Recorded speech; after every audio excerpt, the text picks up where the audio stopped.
نحمدہ ونصلی ونسلم علی رسولہ الکریم، اما بعد، اعوذ باللہ من الشیطان الرجیم، بسم اللہ الرحمن الرحیم۔ معزز سامعین، میرے گزشتہ بیان کی طرح یہ بیان بھی حضرت ہاشم کے ذاتی صفات اور خصائل پر مبنی ہے۔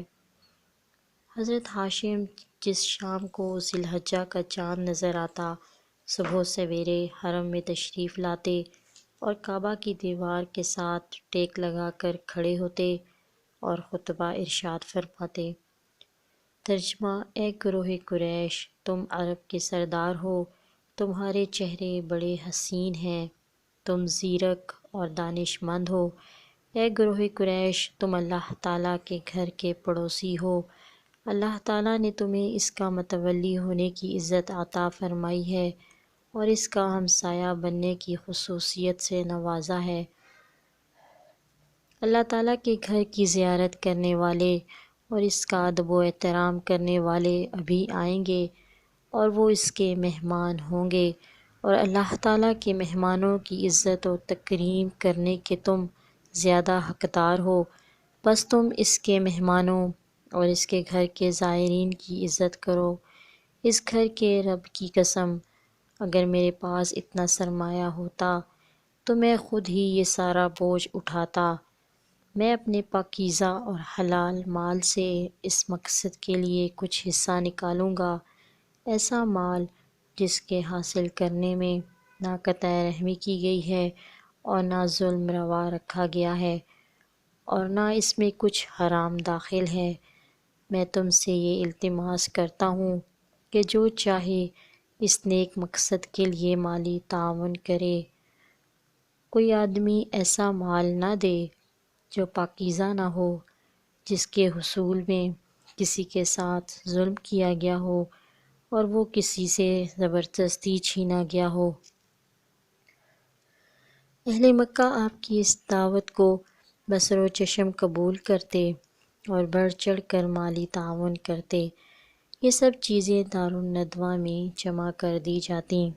حضرت ہاشم کا ایک خطبہ جو فصاحت و بلاغت کے علاوہ حکیمانہ اقوال کا ایک مرقع زیبا ہے، ناظرین کی خدمت میں پیش کرتی ہوں۔ اس کے سے حضرت ہاشم کی بلند نظری اور قوم کی اصلاح و فلاح کے لیے ان کے حکیمانہ انداز فکر کی گہرائیوں اور وسعتوں کا آپ اندازہ لگا سکیں گے۔ وہ مکارم اخلاق جن سے ان کی ذات متصف تھی، ان کا بھی آپ کو کچھ نہ کچھ علم ہو جائے گا۔ قریش اور خزاع کے دو قبیلے ان کی خدمت میں حاضر ہوئے اور باہمی منافرت میں ان سے فیصلہ چاہا۔ بجائے اس کے کہ آپ ایک قبیلہ کے فضائل بیان کرتے اور دوسرے کی کمزوریوں اور رذائل کا ذکر کرتے، آپ نے بڑے نرالے انداز سے ان کے متنفر دلوں کو جوڑنے کی کوشش کی اور اخوت اور محبت کے رشتے میں پرونے کی سعی مشکور فرمائی۔ آپ نے فرمایا، اے لوگو، ہم آل ابراہیم ہیں، اولاد اسماعیل ہیں، نضر بن کنانہ کے فرزند ہیں، قصی بن کلاب کے بیٹے ہیں اور مکہ کے مالک ہیں اور حرم میں رہنے والے ہیں۔ حسب کی بلندی اور بزرگی کی پختگی ہمارے لیے ہے۔ جس نے کسی کے ساتھ دوستی کا معاہدہ کیا ہے، اس کی مدد ضروری ہے، اور اگر وہ پکارے تو اس کو لبیک کہنا لازم ہے، بجز اس کے کہ اس کی دعوت اپنی قبیلہ سے سرکشی اور قطع رحمی کی ہو۔ اے قصی کے بیٹو، تم اس طرح ہو جس طرح درخت کی دو ٹہنیاں ہوتی ہیں، اگر ان میں سے ایک ٹوٹ جائے تو دوسری بھی وحشت اور نقصان سے دوچار ہوتی ہے۔ تلوار کی حفاظت اس کی نیام سے ہی ہو سکتی ہے۔ جو آدمی اپنے قبیلہ سے تیر اندازی کرتا ہے، وہ خود بھی اپنے تیر کا نشانہ بنتا ہے۔ اے لوگو، علم اور بردباری بزرگی ہے، صبر کامیابی کی کلید ہے، اچھائی ایک خزانہ ہے اور سخاوت سرداری ہے، اور جہالت کمینگی ہے۔ دن بدلتے رہتے ہیں، زمانہ تغیر پذیر رہتا ہے، اور ہر انسان کو اپنے کام کی طرف منسوب کیا جاتا ہے اور اپنے عمل کے باعث اس سے باز پرس کی جاتی ہے۔ اچھے کام کرو تاکہ لوگ تمہاری تعریف کریں، فضول باتوں سے دامن کش رہو، بیوقوف لوگ تم سے علیحدہ رہیں گے۔ اپنے ہم نشین کی عزت کرو، تمہاری مجلسیں آباد رہیں گی۔ اپنے شریک کار کی حفاظت کرو، لوگ تمہاری پناہ لینے کے مشتاق ہوں گے۔ اپنی ذات کے ساتھ بھی انصاف کرو، تم پر اعتماد کیا جائے گا۔ مکارم اخلاق کی پابندی کرو کیونکہ اس میں تمہاری بلندی ہے، اور کمینہ عادتوں سے دور رہو کیونکہ اس سے عزت خاک میں مل جاتی ہے اور ناموری کا کثر منہدم ہو جاتا ہے۔ حضرت ہاشم کی عمر مبارک ابھی 25 سال کے قریب تھی۔ آپ کا عنفوان شباب تھا۔ آپ اپنے تجارتی کارواں کو لے کر شام کے علاقہ میں گئے، وہیں بیمار ہوئے اور وفات پائی۔ آپ کا مزار مبارک غزہ شہر میں ہے۔ معزز سامعین، جیسے کہ پہلے بیان ہو چکا ہے کہ عبد مناف کے 4 بیٹے تھے۔ سب سے بڑے بیٹے کا نام ہاشم تھا، سب سے چھوٹے کا نام مطلب تھا۔ ہاشم تجارت کے لیے شام جا رہے تھے، راستہ میں ان کا گزر یثرب کی بستی سے ہوا۔ عمر بن لبید الخزرجی، جو خانوادہ بنو نجار کے سردار تھے، ان کے ہاں چند روز کے لیے ٹھہرے۔ اسی اثنا میں عمر کی بیٹی سلمیٰ کو دیکھا۔ ہاشم نے اس کا رشتہ اس کے باپ سے طلب کیا۔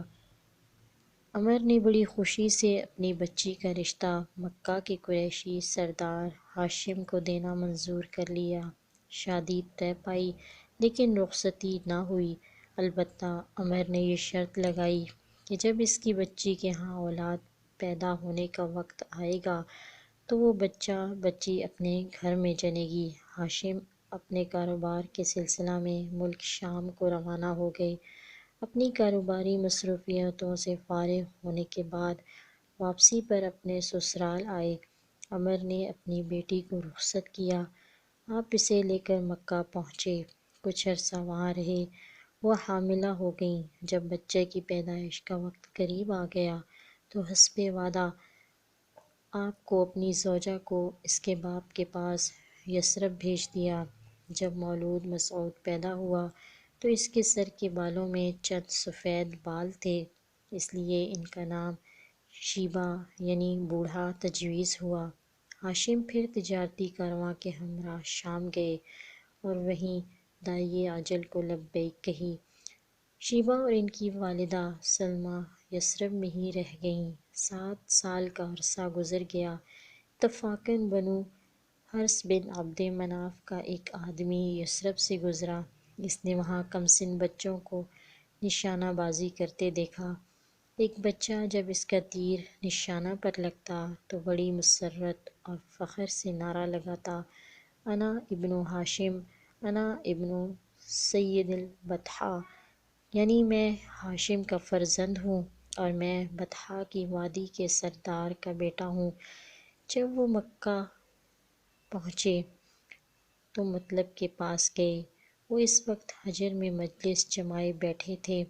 اس نے انہیں سارا واقعہ کہہ سنایا اور کہا، یہ کس طرح مناسب نہیں کہ ہاشم کا بیٹا غریب الوطنی کی زندگی بسر کرتا رہے۔ جاؤ اور اسے ضرور اپنے وطن واپس لاؤ تاکہ اپنے خاندان کے بچوں میں پروان چڑھے۔ مطلب نے کہا، میں ابھی یثرب جا کر اپنے بھتیجے کو لے آتا ہوں۔